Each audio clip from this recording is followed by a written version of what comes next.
to achieve that level,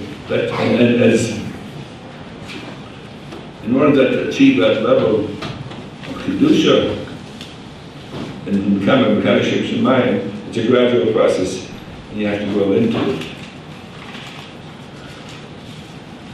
But Zaydo, I happen to have a sefer from Shlomi, who bought with me from America, the Sifrei, Shlomi Yoel Price. Rabbi Zaydo put out a sefer on Shlomi HaKavli, who was the Menahel Ruchni in Yeshiva in Rodna. And Rabbi Zaydo put out a sefer. Shlomi was nifter a day before Pesach, so on the Haggadah he brings down, even though Hotzi HaKadosh Baruch Hu said the same in Mitzrayim, Anu v'anen b'nei b'nem shubanim hayim l'far b'Mitzrayim. Had Hashem not kicked us out of Mitzrayim, we would be shubanim. You know, with Makabash B'lam, and Meidach Gisa, maybe the children would have come out, maybe I'll say not, maybe the power would have taken the children out.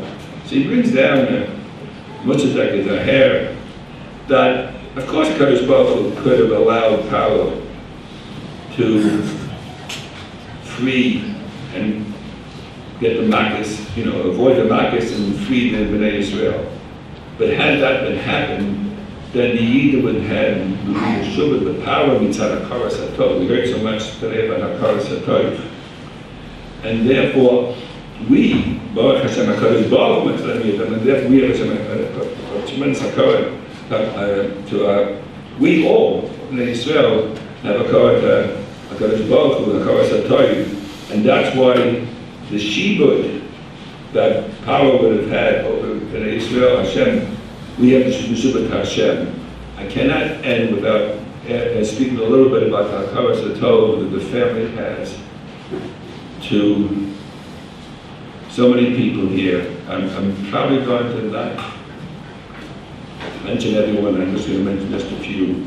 First and foremost, we have a tremendous HaKaras HaTov to the Rebbe, my dear sister-in-law, who all their lives together showed selfless devotion, called Neveh, the Guf, lay in joining my brother as his 100% partner, lifelong partner in this Havatas HaTorah. In the last few years, especially, her devotion and her dedication knew no bounds. It was day and night of knowledgeable and excellent care, which greatly helped mitigate the discomforts of his illness. I don't know how she did it. It's like Mama, the family, the children that lived in Telstone went out, especially the ones here in Telstone, were involved. The kids, the daughters, immeasurably. We have limitless HaKaras HaTov to all the people who involved, the girls, and when they got married, the sons-in-law became part of this medical team here, and one we called Rabbi. It was amazing. This of course made them blessed, but Lucas Yamu with Nachas, my Levitin, and the whole family, Lucas Yamu, Nachas, and Simchas. We have a HaKaras HaTorah of Blumenfeld, or the Rabbi here. Blumenfeld has so many years of caring, love, aid, assistance in so many ways that I'm sure I don't even know. And I'm sure that for many people, I don't know who they are. I have to mention, I don't know if you've mentioned yet, the 30-year dedication, I think 30 years, of Dr. Bortz, who I believed provided such medical care and attention.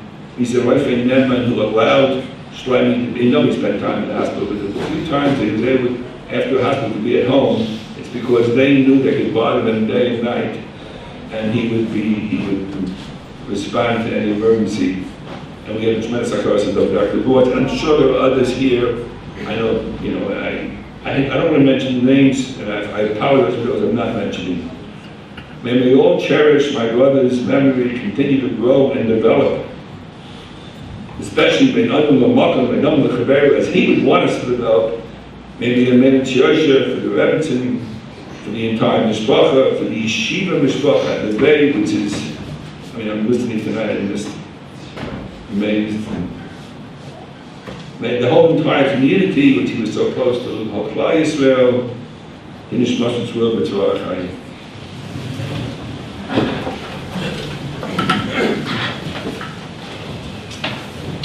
Matar mit David, das immer noch steht.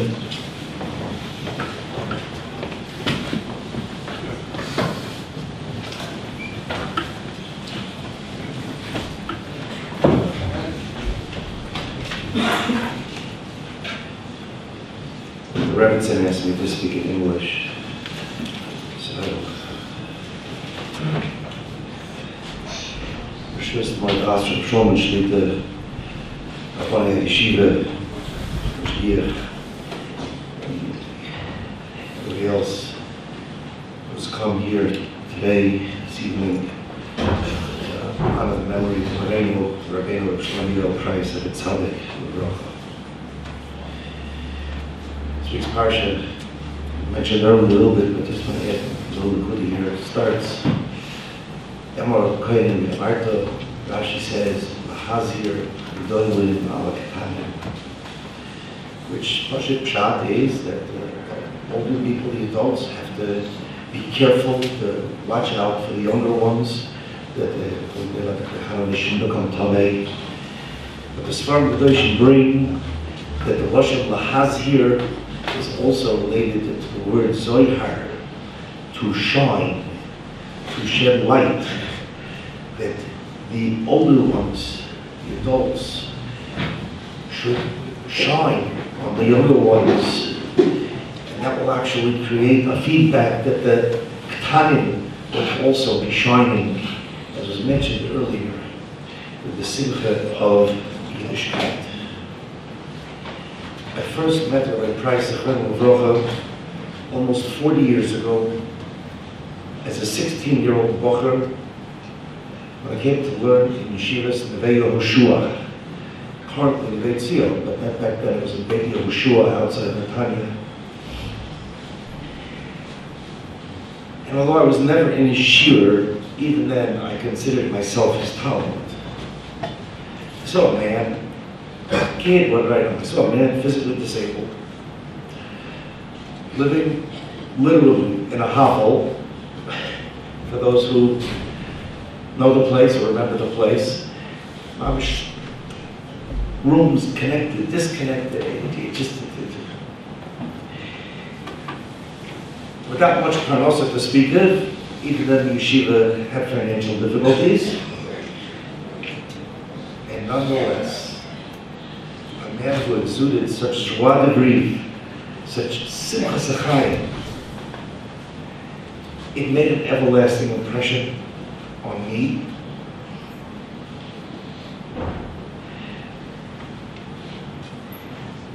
And I remember that nothing ever got him down, no matter what happened. I remember his wife was in the hospital, wherever it was, and the press fell down and broke his leg. And this was not a healthy person breaking their leg. This was Rabbi Price.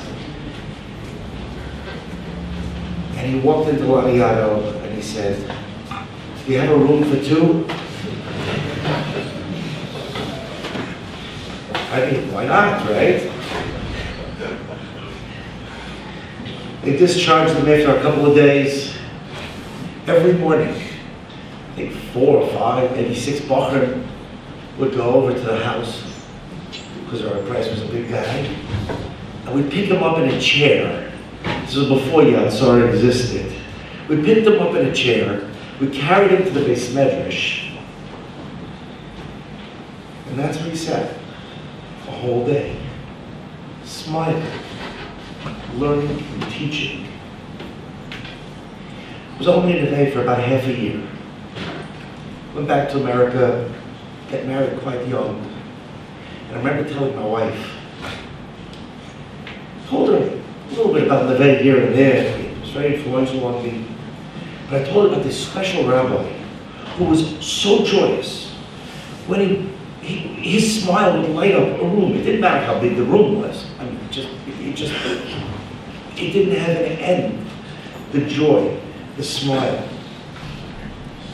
And about a year after our marriage, when we came to Eretz Yisrael, she got to meet him. She got to know him a little bit. I would come home from Kailo, and I would always stay for the sichot. I love the sichot. Everybody's sichot, not just Rabbi Price's. Rabbi Price's certainly. And I would tell her about this. Tell her about the different things. Rabbi Price's sichot were always so special. Everybody says he spoke so well. So anybody who knows the art of speaking knows that he didn't speak so well. He didn't know that he didn't have the art of being an orator. Rabbi Price spoke very simply. He spoke with a pashtus. It was straight from the heart. But when you looked at the man and you realized that he is being Mekayim, that which he's speaking about. And he's not speaking about it so that we, the Talmidim, learn anything really. He was speaking about it to be Mechazik himself. It was always the issue of, I could be better. I could be better. I could be happier. I don't know how. But all